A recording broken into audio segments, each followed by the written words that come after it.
সুপ্রভাত সুপ্রিয় শিক্ষার্থী, তোমাদের সকলকে আজকের বাংলা ক্লাসে স্বাগত জানাচ্ছি। আমি হায়দার স্যার। তো আমরা গত ক্লাসে কপোতাক্ষ নদ কবিতা নিয়ে আলোচনা করেছিলাম। সেখানে আমরা আলোচনা করেছিলাম কপোতাক্ষ নদ অর্থাৎ মাইকেল মধুসূদন দত্ত সম্পর্কে আলোচনা করেছিলাম, সনেট নিয়ে আলোচনা করেছিলাম, তার জন্ম মৃত্যু সম্পর্কে আলোচনা করেছিলাম, তিনি কোন ধরনের সাহিত্য রচনা করেছেন সেই বিষয়গুলো নিয়ে আলোচনা করেছিলাম।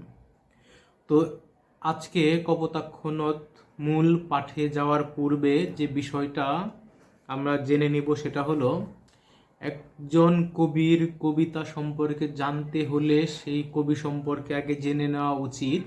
কারণ সেই কবি সম্পর্কে যদি সম্পূর্ণ বা ঠিক ধারণা থাকে তাহলে সেই কবিতা সম্পর্কে বুঝতে সহজ হয়।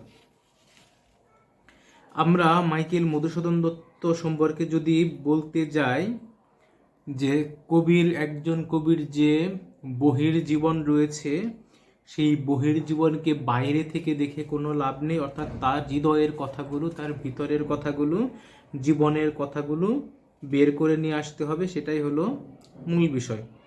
অর্থাৎ একজন কবির মানস গঠনে বা প্রতিভা গঠনে কবির যে ব্যক্তিগত জীবনটা অনেকাংশে কাজ করে, সেই ব্যক্তিগত জীবন সম্পর্কে আমাদের জানা উচিত। কারণ কবির এই ব্যক্তিগত জীবনটাই তার সাহিত্যের ক্ষেত্রে গভীর, আমরা বলতে পারি যে তার সাহিত্যের ক্ষেত্রে গভীর একটা ছাপ রেখে যায়। এর জন্যই বঙ্কিমচন্দ্র চট্টোপাধ্যায় বলেছেন যে কবির কাব্য সম্পর্কে জানার পূর্বে কবি সম্পর্কে সম্যকভাবে বা সর্বভাবে জানা হলো অপরিহার্য। এটা বঙ্কিমচন্দ্র বলেছেন। তো আমরা যদি মাইকেল মধুসূদন দত্ত সম্পর্কে বলতে যাই, যে এই যে মাইকেল মধুসূদন দত্ত, তার জীবনী সম্পর্কে আমরা কতটুকু জানতে পারবো, বা তিনি কেন কাব্য সাহিত্যে আসলেন, সেখানে আসার পরে কেন তিনি খ্রিস্টান হলেন, এই বিষয়গুলো। তো এই বিষয়গুলো জানার পূর্বে একটু আমরা জেনে নেই যে তিনি যখন 1737 খ্রিস্টাব্দে তার বাবার সাথে, অর্থাৎ তার বাবা ছিলেন জমিদার, তার বাবার সাথে খিদিরপুরে আসেন, ঠিক তখন তিনি কি করেন, এখানে এসে হিন্দু কলেজে ভর্তি হন। এবং এই হিন্দু কলেজে ভর্তি হওয়ার পরে তার যে কবি প্রতিভা, সেই কবি প্রতিভার উন্মেষ ঘটে হিন্দু কলেজে ভর্তি হওয়ার পরে। এই হিন্দু কলেজের পড়াকালীন সময়ে অধ্যাপক রিচার্ডসন একজন লোক ছিলেন। এই কবির উৎসাহে, অর্থাৎ এই শিক্ষকের, মহান শিক্ষকের উৎসাহে তিনি কি করেন, কাব্য রচনায় নিজেকে নিয়োজিত করেন এবং তার মধ্যে একটা কবি খ্যাতি লাভ করার বা মোহ জন্মে যায়। আমি এটাকে মোহ বলছি এই কারণে, একটা হলো খ্যাতি লাভ করার ইচ্ছা, আর একটা হলো মোহ।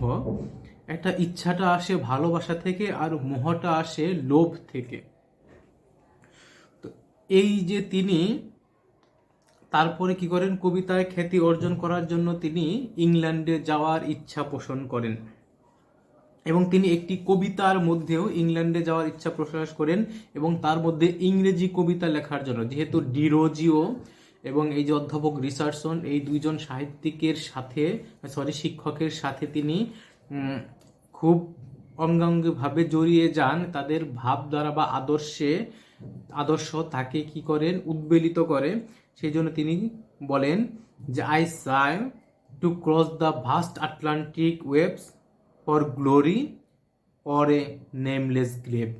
এই যে মধুসূদনের ভাবটা, তিনি বলছেন ফর গ্লোরি, অর্থাৎ তিনি সম্মানের জন্য যেতে চান, অথবা নেমলেস গ্রেভ। তো তোমরা সহজেই বুঝতে পারছো যে ওই সময়ে যে পত্রপত্রিকা রয়েছে সেখানেও তার এই কবিতাটি প্রকাশিত হয়, মাইকেল মধুসূদন দত্তের কবিতা। অর্থাৎ তিনি একদিকে যেমন আমরা বলতে পারি প্রকৃতিকে আত্মস্থ করতে চেয়েছিলেন, অন্যদিকে তিনি একেবারে আমরা বলতে পারি যে গৌরবের জন্য তিনি একেবারে নিজেকে নিমজ্জিত করে দিতে চেয়েছিলেন।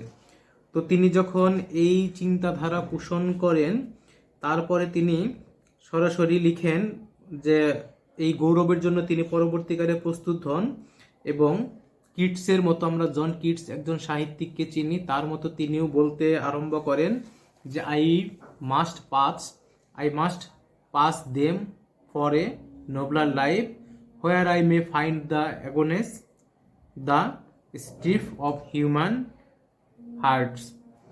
অর্থাৎ নিসর্গ একদিকে, আরেকদিকে মানব জীবন, এই যে সৌন্দর্য, এই সৌন্দর্য চেতনায় তাকে কি করেছিল, পরবর্তীকালে কাব্য সৃষ্টির অনুপ্রেরণা দিয়েছিল। এবং এই যে কাব্য সৃষ্টির অনুপ্রেরণা, সেখান থেকেই তিনি, অর্থাৎ ওই যে আমরা বলছিলাম কিয়েটসের with a great poet the sense of beauty overcomes every other consideration or rather obliterates. অর্থাৎ এই যে জন কিটসের যে কবিতাটা দ্য লেটার্স অফ কিটস, এই যে জন কিটসের যে চিঠিটা, এই চিঠিটার থেকেই তিনি কাব্য প্রেরণা লাভ করেন, বা কাব্য, যেহেতু পাশ্চাত্য শিক্ষার সাথে তার একটা ধ্যান ধারণা ছিল, সেই পাশ্চাত্য শিক্ষার ধ্যান ধারণা থেকেই তিনি চেয়েছিলেন যে পাশ্চাত্য সাহিত্যের যে রংটা রয়েছে সেটাকে নিজে আয়ত্ত করে সেভাবে সাহিত্য রচনা করা এবং মর্যাদা অর্জন করা। এবং এই মর্যাদা বোধ থেকে, মর্যাদার প্রতি তার যে একটা মোহ ছিল, সেই মোহ থেকে 1843 খ্রিস্টাব্দের 9 ফেব্রুয়ারি, তোমাদের বইয়ে দেওয়া আছে 1842 খ্রিস্টাব্দে, আসলে এটা 1843 খ্রিস্টাব্দের 9 ফেব্রুয়ারি তিনি হঠাৎ করে কাউকে কিছু না বলে খ্রিস্ট ধর্ম গ্রহণ করেন। এবং এই যে উৎসব তার রচিত, এখানে তিনি বর্ণনা করেন I has not to eternity or errors deathful see. অর্থাৎ মধুসূদন এখানে ইটার্নিটি বলতে বুঝিয়েছেন কবি খ্যাতি, অর্থাৎ তিনি কবি খ্যাতির জন্য, কবি খ্যাতির আকর্ষণে এই যে পিতামহর যে ধর্ম, সেই ধর্মটা তিনি ত্যাগ করেন। কিন্তু এই ধর্ম ত্যাগ করার পরেও কিন্তু তিনি, তার অন্তরে হিন্দু ধর্মের একটা যে বিশুদ্ধ প্রেরণা বোধ, সেটা ঠিকই জাগ্রত ছিল। জ্ঞানেন্দ্র ঠাকুরের মতো তিনিও মাঝে মাঝে বলতেন বা বলতে পারতেন I am A Kayastha Christian. এরপর তিনি বিশপস কলেজে ভর্তি হন, যে হিন্দু কলেজে তাকে রাখেনি, তারপর তাকে বিশপস কলেজে তিনি ভর্তি হন এবং তার পিতা খ্রিস্ট ধর্ম গ্রহণ করার পরেও তাকে অর্থ সহায়তা দেন লেখাপড়ার জন্য, এবং এখানে তিনি গ্রিক এবং ল্যাটিন ভাষা, সেই ভাষাগুলো শিখেন এবং সংস্কৃত ভাষাটাও তিনি এই যে বিশপস কলেজ, সেখানে এসে শিখেন। তিনি ইউরোপে গিয়েছিলেন, সেখানে গিয়ে তিনি জার্মান, ফ্রেঞ্চ এবং অন্যান্য যে ইতালিয়ান ভাষা রয়েছে সেগুলোও শিখেন। সেগুলো শেখার পরে তিনি 1848 থেকে 56 সাল পর্যন্ত তিনি এই যে প্রস্তুতিকাল, তার যে সাহিত্য, সেই প্রস্তুতিকাল সেখানে কাটান। তারপর তিনি আবার আসেন, তিনি মাদ্রাসে যান, মাদ্রাসে গিয়ে তিনি রেবেকাকে বিয়ে করেন। রেবেকাকে বিয়ের 7 বছর পরে তাকে ডিভোর্স দিয়ে আবার তিনি এই যে অধ্যাপক রিচার্ডসন ছিলেন, তার মেয়ে অর্থাৎ হেনরিয়েটা, এটাকে বলা হয় ইংরেজি, ইতালিয়ান বলা হয় অ্যারিয়েটা বা হেনরিয়েটাকে তিনি বিয়ে করেন এবং টিমোথি পেন পয়েম ছদ্মনামে তখন থেকে তিনি কবিতা লেখা শুরু করেন। কেন তিনি ছদ্মনামে লেখেন? কারণ হিন্দু ধর্মের ত্যাগ করার কারণে হিন্দু সমাজে এক ধরনের তিনি বঞ্চনা শিকার হয়েছিলেন। মানুষ তাকে ঠিকভাবে, সাহিত্য সমাজ বলি যাই বলি, ঠিকভাবে তাকে সমাজে সাদরে গ্রহণ করতে চাননি। ইংরেজি সমাজ তো তাকে গ্রহণ করেননি এবং এই কারণে তার মধ্যে এই যে উচ্চাকাঙ্ক্ষাটা, সেই উচ্চাকাঙ্ক্ষা এক সময় তার জীবনে চরম দারিদ্র্যের কষাঘাতে নেমে আসে। এবং এই মাদ্রাসায় থাকাকালীন তিনি ক্যাপটিভ লেডি লেখেন, ভিশন অফ দ্য পাস্ট ও খণ্ডকাব্য রিজিয়া রচনা করেন। ভিশন অফ দ্য কাস্ট কাব্যে তিনি যে বিষয়টা চিত্রিত করেছেন এবং এই চিঠিটা তিনি তখনকার যে গভর্নর ছিল, সেই গভর্নর জেনারেল যে ব্যবস্থা সচিব ছিলেন, সেই সভাপতি JED বেথুন সাহেবকে পাঠান এবং বেথুন সাহেব তাকে চিঠি লিখে বলেন যে মাতৃভাষার শ্রীবৃদ্ধিকল্পে তাহার প্রতিভাকে নিয়োজিত করিতে বলেন। অর্থাৎ ইংরেজি সাহিত্যে আমাদের বায়রন বা শেলির কোনো প্রয়োজন নেই, কিন্তু বাংলা সাহিত্যে আপনার প্রয়োজন রয়েছে।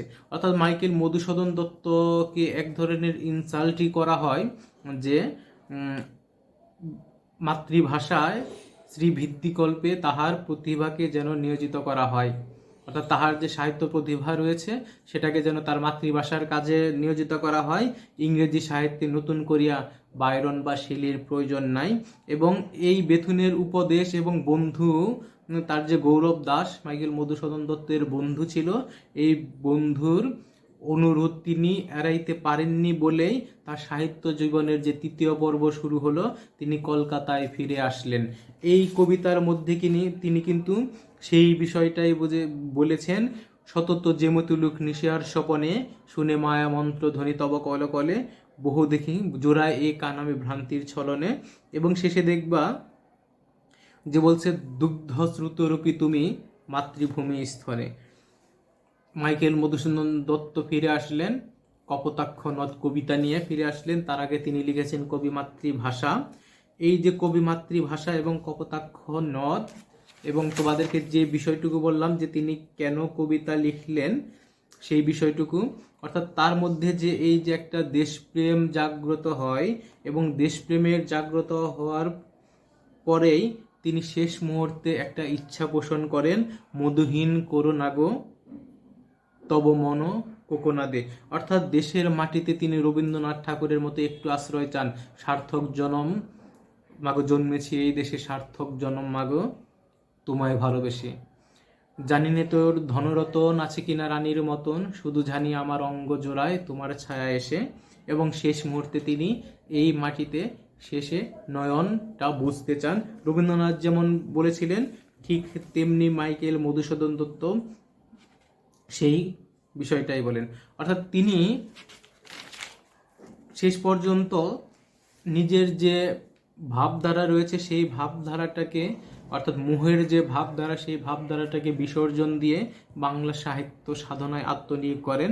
এবং তার এই যে স্বদেশে প্রত্যাবর্তন, সেই প্রত্যাবর্তন তার গৌরবান্বিত হয়।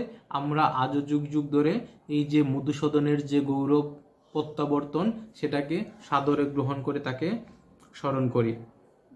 এবং তিনি শেষ পর্যন্ত, মৃত্যুর শেষ পর্যন্ত অর্থকষ্টে থাকার, এত অর্থকষ্টের মধ্যে থেকেও তিনি একেবারে শেষ পর্যায়ে এসে যখন হেক্টর বধ রচনা করেন, মায়াকানন রচনা করেন, ঠিক তখন তিনি একেবারে প্রার্থনা জানাইলেন তাহার স্বদেশ যেন, শেষ মুহূর্তে প্রার্থনা জানাইলেন তাহার যে স্বদেশ, এই স্বদেশটা যেন গৌরবান্বিত হয়।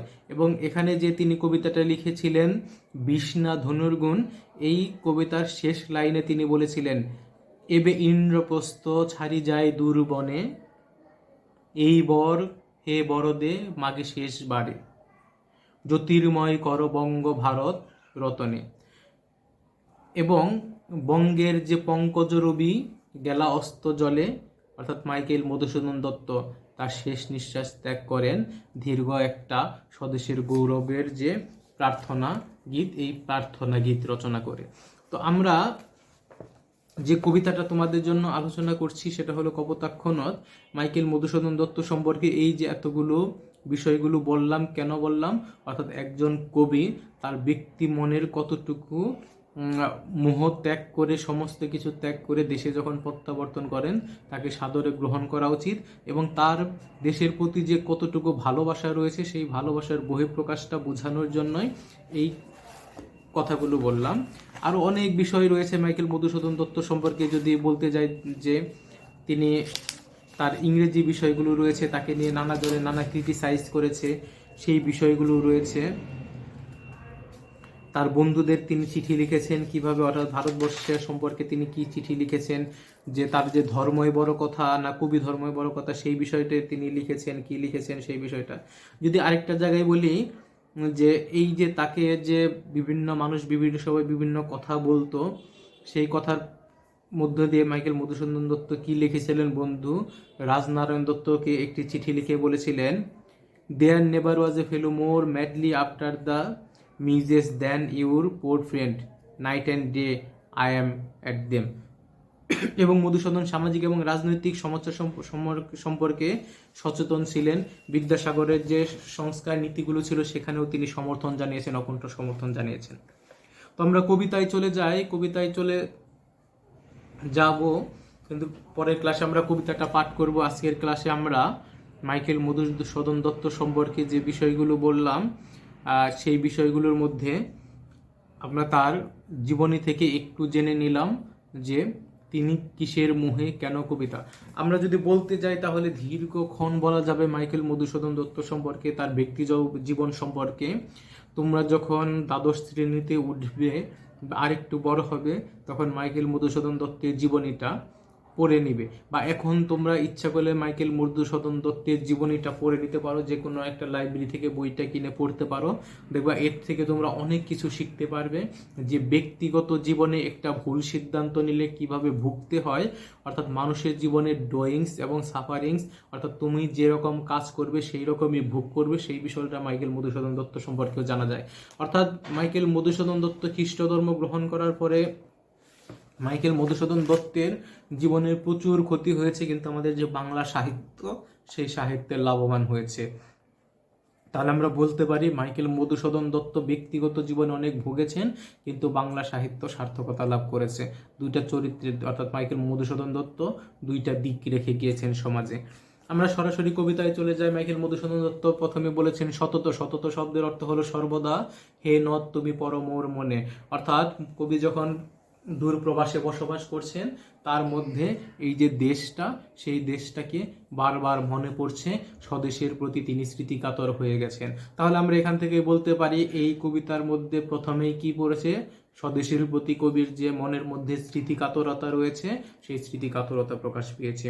সতত তোমার কথা ভাবিয়ে বিরলে, অর্থাৎ বিদেশ ভিবুয়ে বসে, বিরল মানে বিদেশে, বিদেশে বসে তিনি কি করছেন, একান্ত নিরিবিলি, বিরল মানে হলো একান্ত নিরিবিলি, অর্থাৎ বিদেশের একান্ত প্রবেশে, মানে প্রবাসে একান্ত নিরিবিলিতে বসে তিনি স্বদেশের কথা কি করেছেন, চিন্তা ভাবনা করছেন, মনে মনে ভাবছেন।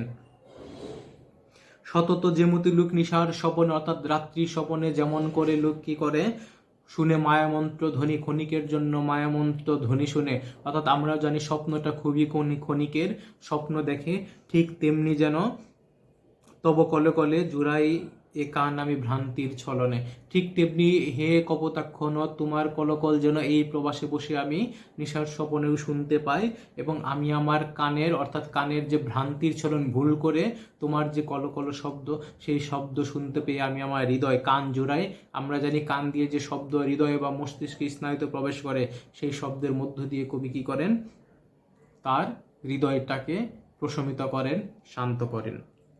বহু দেশে দেখিয়াছি বহু নদ দলে, কিন্তু এ স্নেহের তৃষ্ণা মিটে কার জলে। এই লাইনটা তোমরা দাগ দিয়ে রাখবে, কিন্তু এ স্নেহের তৃষ্ণা মিটে কার জলে। অর্থাৎ এখানে তিনি কপোতাক্ষ নদের যে জল রয়েছে, সেই জলের কথা বলেছেন, যে বহু দেশে বহুখানে বহু নদী দেখেছেন, নদ দেখেছেন, কোনো নদের তৃষ্ণা তার, অর্থাৎ কোনো নদের জল তার তৃষ্ণা মেটাতে পারেনি, একমাত্র কপোতাক্ষ নদী।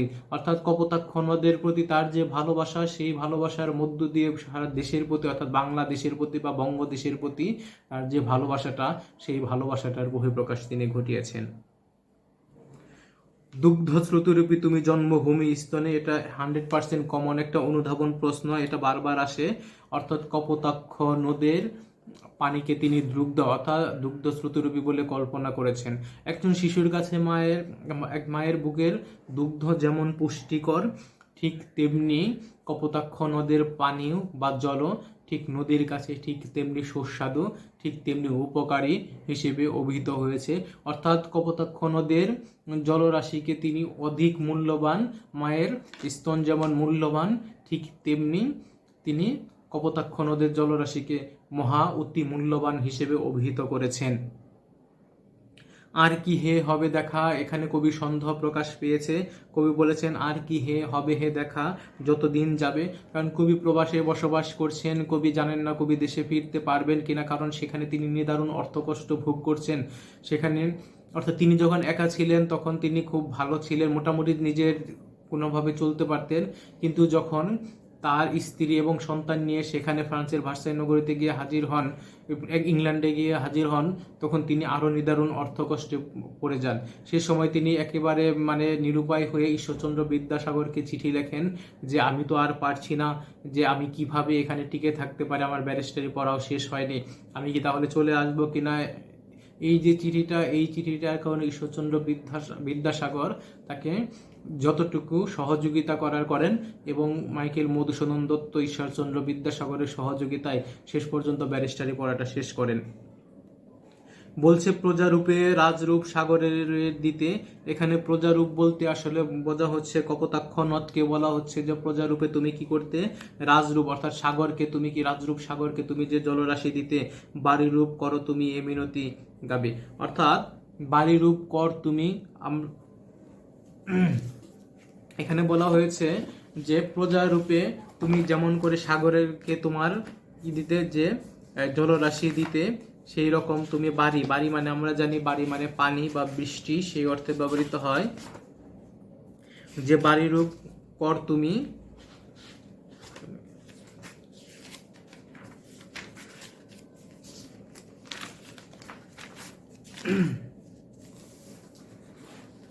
আচ্ছা, তাহলে এখানে বলছে যে প্রজারূপ অর্থাৎ তার যে শৈশবের, যে কবির যে শৈশবের নদীটি ছিল, সেই নদীর কথা বলা হয়েছে যে বাড়িরূপ কর তুমি এ মিনতি গাবে, অর্থাৎ প্রজা যেমন করে ট্যাক্স প্রদান করে ঠিক তেমনি এখানে বলেছে প্রজারূপ, অর্থাৎ তুমি কি করতা, যে প্রজারূপ কপোতাক্ষ নদকে তিনি প্রজারূপ বলেছেন, আর রাজরূপ সাগরকে কি করতে বোঝানো হয়েছে, এই অবজেক্টিভটা আসে যে প্রজা বলতে কাকে বোঝানো হয়েছে, প্রজারূপ বলতে বোঝানো হয়েছে কপোতাক্ষ নদকে, আর রাজরূপ বলতে বোঝানো হয়েছে সাগরকে, সাগরকে বোঝানো হচ্ছে।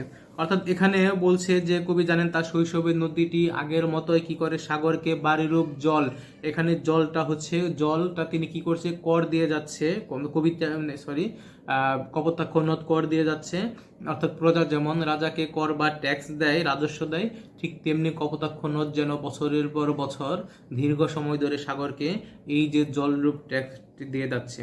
তারপর বলছে এ মিনতি গাবে বঙ্গজনের কানে, বঙ্গজনের কানে শখে সখারিতে, নাম তার এ প্রবাসে মজি প্রেম ভাবে, অর্থাৎ তিনি বলছেন যে বাংলাদেশের মানুষের কানে কানে তোমার যে স্রোতধারা রয়েছে, সেই স্রোতধারা দিয়ে কলকল ধ্বনিতে সাগরের বুকে ঠিক যেমন করে ছুটে চলছে, ঠিক তেমনি সারা দেশের বঙ্গজনের কানে আমার যে মিনতি রয়েছে, আমার যে আর্জি রয়েছে, সেই আর্জিটা তুমি প্রকাশ করে দেবে। এবং বন্ধু বলে কপোতাক্ষ নদকে শেষ পর্যন্ত কবি সম্বোধন করেছেন প্রেম, এবং তিনি এটাও রেখেছেন তাদের কাছে একটা বর চেয়েছেন যে যেন প্রেম ভাবে তারাও কি করে আমাকে স্মরণ করে, কারণ কবি গভীর আবেগ এবং ভালোবাসা দিয়ে কপোতাক্ষকেও স্মরণ করেন।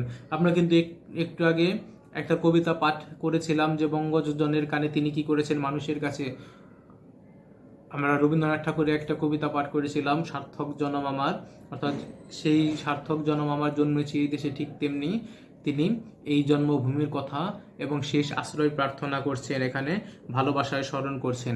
কেন স্মরণ করছেন, লইছে যে তব নাম বঙ্গের সঙ্গীতে, অর্থাৎ কবি শুধু জন্মভূমির প্রিয় নদীকেই স্মরণ করছেন না, কপোতাক্ষ নদ যে তার স্বদেশের জন্য, অর্থাৎ স্বদেশের জন্য যে বলছে বঙ্গের সঙ্গীতে, কবি তার যে যত সাহিত্য সাধনা রয়েছে সমস্ত সাহিত্য সাধনা দিয়ে এই বঙ্গ স্বদেশের প্রতি তার যে ভালোবাসা, কপোতাক্ষ নদের মধ্য দিয়ে তার যে ভালোবাসা, সেই ভালোবাসাটা ব্যক্ত করেছেন।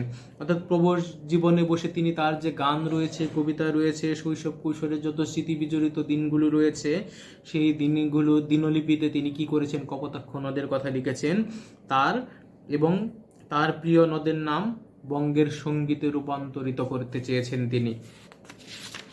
তাহলে আমরা এখানে যে বিষয়গুলো পেলাম, এখান থেকে তোমাদের অনুধাবনের যে প্রশ্নগুলো প্রথমে আমরা পড়লাম, সতত হেনত তুমি পরমোর মনে, অর্থাৎ সর্বদা বিদেশে বসে তিনি কপোতাক্ষ নদকে স্মরণ করেন, সেই বিষয়টা বলা হয়েছে। সতত তোমার কথা ভাবি এ বিরলে, অর্থাৎ তিনি একান্ত নিরিবিলিতে বসে সবসময় যে সর্বদাই যে কপোতাক্ষ নদকে স্মরণ করেন, সেই বিষয়টা ফুটে উঠেছে। তারপরে বলছে জোড়ায় এ কার নামে ভ্রান্তির ছলনে, অর্থাৎ তিনি স্বপ্নের ঘোরে সবসময় কপোতাক্ষ নদের যে কলকল ধ্বনি রয়েছে সেই ধ্বনিটা শুনতে পান। তারপর আমরা তিনি লিখেছেন কিন্তু এ স্নেহের তৃষ্ণা মিটে কার জলে, অর্থাৎ বিদেশের কোনো নদ নদীর জলে বা সৌন্দর্যে কবির তৃষ্ণা রয়েছে, সেই তৃষ্ণাটা মিটে না, একমাত্র কপোতাক্ষ নদের যে জলরাশি রয়েছে সেই জলরাশির সৌন্দর্য উপভোগ করেই কবির, এবং কপোতাক্ষ নদের যে সৌন্দর্য রয়েছে সেই সৌন্দর্য উপভোগ করে কবির তৃষ্ণা মিটে, আত্মতৃপ্তি ঘটে, সেই বিষয়টা বলা হয়েছে। তারপরে বলছে দুগ্ধ শ্রুতরূপী তুমি জন্মভূমি স্তনে, আমি অনুধাবন প্রশ্নগুলো তোমাদের ব্যাখ্যা করে দিচ্ছি। অর্থাৎ প্রবাস জীবনে তিনি মর্মে যখন জন্মভূমির যে রূপ সৌন্দর্যকে যখন তিনি উপলব্ধি করছেন, ঠিক এই কবিতায় অর্থাৎ জন্মভূমির যে নদীর যে জলরাশি রয়েছে সেই জলরাশিকে তিনি মাতৃদুগ্ধের সাথে তুলনা করেছেন। তারপরে রয়েছে বলছে যে হ্যাঁ, এখানে আমরা আরেকটু বলতে পারি যে কবির কল্পনায় এখানে ভূমিমাতার যে দুধের ফোয়ারা হিসেবে, অর্থাৎ একদিকে দেখো জন্মদাত্রী মা, আরেকদিকে জন্মদাত্রী দেশ, এখানে দেশ মাতৃকার কথা বলা হয়েছে। জন্মদাত্রী মায়ের সাথে একটা তুলনা অর্থে না, সমার্থক অর্থে দেশ মায়ের কথা বলা হয়েছে। আর কি হে হবে দেখা যত দিন যাবে, এখানে কবির অর্থাৎ স্মৃতিকাতর হয়ে পড়েছেন এবং এখানে যে ফিরে আসার তার যে মনোবাঞ্ছনা সেটাও যেমন প্রকাশ হয়েছে, এবং ফিরে আসতে পারবেন কিনা সেই সৌভাগ্য কবির হবে কিনা সেই বিষয়টা প্রকাশ পেয়েছে। প্রজারূপে রাজরূপ সাগরের দিতে বাড়িরূপ কর তুমি এ মিনতি, অর্থাৎ এটা অনুধাবন প্রশ্ন আসে, প্রজারূপ পে রাজরূপ সাগরের দিতে বাড়িরূপ কর তুমি, অর্থাৎ তুমি প্রজারূপে রাজ সাগরকে যে জলরাশি অর্থাৎ জল তুমি ট্যাক্স দিতে বা কর হিসেবে দিতে, সেটা তুমি এখনো দাও। তারপরে বলছে এ মিনতি গাবে বঙ্গ যোজনের কানে, অর্থাৎ আমার একটা আর্জি রয়েছে, আমার একটা মিনতি রয়েছে, সেই মিনতিটি তুমি তোমার যে স্রোতধারা রয়েছে সেই স্রোতধারার মধ্য দিয়ে সারা বঙ্গদেশের কানে পৌঁছে দিবে।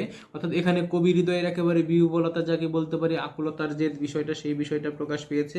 অর্থাৎ কবি যেভাবে ঠিক প্রেম ভাবে মজি, বলছে যে এ প্রবাসে মজি প্রেম ভাবে, অর্থাৎ তিনি প্রবাসে বসেও ঠিক যেমন করে যে ভালোবাসা দিয়ে কপোতাক্ষ নদকে স্মরণ করেন, কপোতাক্ষ নদও যেন ঠিক তাকে সেইভাবে স্মরণ করেন, এটাও কবির একটা মিনতি। তারপরে আমরা শেষ লাইন একবারে বলতে পারি যে লইছে যে তব নাম বঙ্গের সঙ্গীতে, অর্থাৎ কবির যত সাহিত্য সাধনা রয়েছে তার মধ্যে যে কপোতাক্ষ একটা বলিষ্ঠ জায়গা জুড়ে রয়েছে, সমস্ত জায়গা অংশ জুড়ে রয়েছে, সেই বিষয়টা কবি এখানে প্রকাশ করেছেন। তাহলে আমরা এখানে যে বিষয়টি বলতে পারি যে কবি এখানে জন্মভূমির প্রতি গভীর অনুরাগ এবং শ্রদ্ধাবোধ প্রকাশ পেয়েছে, স্বদেশের প্রতি ভালোবাসা, আত্মবিকাশের যে অভিপ্রায় সেই বিষয়টা প্রকাশ পেয়েছে, স্বদেশের প্রতি যে মুগ্ধতা সেই মুগ্ধতা প্রকাশ পেয়েছে, এবং শৈশবের দেশের নদীর প্রতি যে তার যে স্মৃতি বিজড়িত যে দিনগুলোর উপস্থাপনা, সেই উপস্থাপনা আমরা এই এসে কবিতায় দেখতে পাই। আমরা আরও কিছু এ সম্পর্কে জানতে পারি, অর্থাৎ চতুর্দশপদী কবিতা বা সনেট কি সেই বিষয়টাকে এখানে আলোকপাত করেছেন কবি। সনেটের যে 14 অক্ষর বা 14 পংক্তি সমন্বিত একটি চতুর্দশপদী কবিতা, সেই বিষয়টা আমরা জেনেছি। সনেটের প্রথম 8 লাইনকে বলা হয় অক্টেভ এবং পরের 6 লাইনকে বলা হয় মানে ষষ্ঠক বা অষ্টক বা ষষ্ঠক, এই দুই অংশে দুটি পর্বে বিভক্ত, সেই বিষয়টা আমরা জানলাম। আমরা অক্টেভ মানে অষ্টক এবং 6 চরণকে ষষ্ঠক বা ষষ্ঠক বলা হয়, সেই বিষয়টাও জানলাম। চতুর্দশপদী কবিতায় প্রতিফলিত অর্থাৎ প্রথম 8 চরণে থাকে ভাবের যে প্রস্তাবনা বা ভাবের যে প্রবর্তনা, সেই 8 চরণে সেই বিষয়টা থাকে, এবং শেষ 6 লাইনে ভাবের পরিণতি থাকে, অর্থাৎ লেখক যে চিন্তা ভাবনাটা করেন সেই ভাবের পরিণতিতে থাকে। আমরা এই কপোতাক্ষ নদ কবিতার প্রথম 8 লাইনে দেখছি কবির যে হৃদয়ের একেবারে যে ভাবটা, সেই ভাবটা প্রকাশিত হয়েছে, হৃদয়ের যে আবেদন সেই আবেদনটা প্রকাশ হয়েছে। আর একেবারে শেষ দিকে যখন আমরা 6 চরণে দেখব যে কবি কি মিনতি করেছেন এবং কবির পরিণতিটা কি, এই ভাবের শেষ পরিণতি কি, শেষ পরিণতিতে কবি দেশের এই কপোতাক্ষ নদীর কাছে আর্জি জানিয়েছে সে যেন তাকে কবির মতোই প্রেমভাবে স্মরণ করে, তাকেও ভালোবাসে, সেই বিষয়টা কবি প্রকাশ করেছেন। কপোতাক্ষ নদ অর্থাৎ চতুর্দশপদী কবিতার যে অন্তমিল রয়েছে এখানে মাইকেল মধুসূদন দত্তের কবিতার, সেই অন্তমিলটা হচ্ছে, দেখো আমি এখানে একটু লিখেছি, তোমরা যদি একটু দেখতে পারো, অর্থাৎ ক খ ক খ এভাবে দেখো সনেটের যখন তোমরা লিখবা, এখানে বোঝা যাচ্ছে না, আমি জানি উল্টো হয়ে যাচ্ছে। তারপরে ক, এটা হলো ক, তারপরের লাইন খ, তারপরের লাইন হলো ক, তারপরে খ, ক খ খ ক, এবং শেষে রয়েছে গ ঘ গ ঘ গ ঘ। আমি সেদিন একটু বলে দিয়েছিলাম তোমাদের, এখানে দেখো শেষ লাইন সতত তুমি পরমোর মনে, যেহেতু নে রয়েছে ক, লে রয়েছে খ, আবার নে ক লে খ, নে ক লে খ, শেষ লাইনগুলোর অন্তমিল আমি বলছি। আবার লে খ নে ক, এখানে এসে একটু উল্টে গেছে, যে দলে আবার আসছে জলে, অর্থাৎ আমরা লেকে খ হিসেবে অভিহিত করেছি, এই কারণে জলেটাও খ। আবার শেষে ন আছে, স্তনে ন আছে ক। পরের লাইনে যেহেতু আবার ভিন্নাক্ষর এসেছে, ভিন্ন সব বর্ণ এসেছে, দেখো বে দিতে, তাহলে বেটাকে আমি গ ধরলাম, তেকে আমি ঘ ধরলাম। পরের লাইনে আবার বে এসেছে, আবার গ, তে এসেছে ঘ, আবার গ ঘ। এভাবে সনেটের শেষের যে অন্তমিলটা, সেই অন্তমিলটা করা হয়। তো আজকে তোমাদের সাথে এই ক্লাসের আলোচনা এই পর্যন্তই। সকলেই ভালো থেকো। আর তোমাদের যদি এখান থেকে কোনো কিছু জানার প্রয়োজন পড়ে, অবশ্যই ফেসবুকের কমেন্টস বক্সে কমেন্টস করবে, আমি যথাসাধ্য চেষ্টা করব উত্তর দেওয়ার জন্য। ধন্যবাদ, ভালো থেকো সবাই।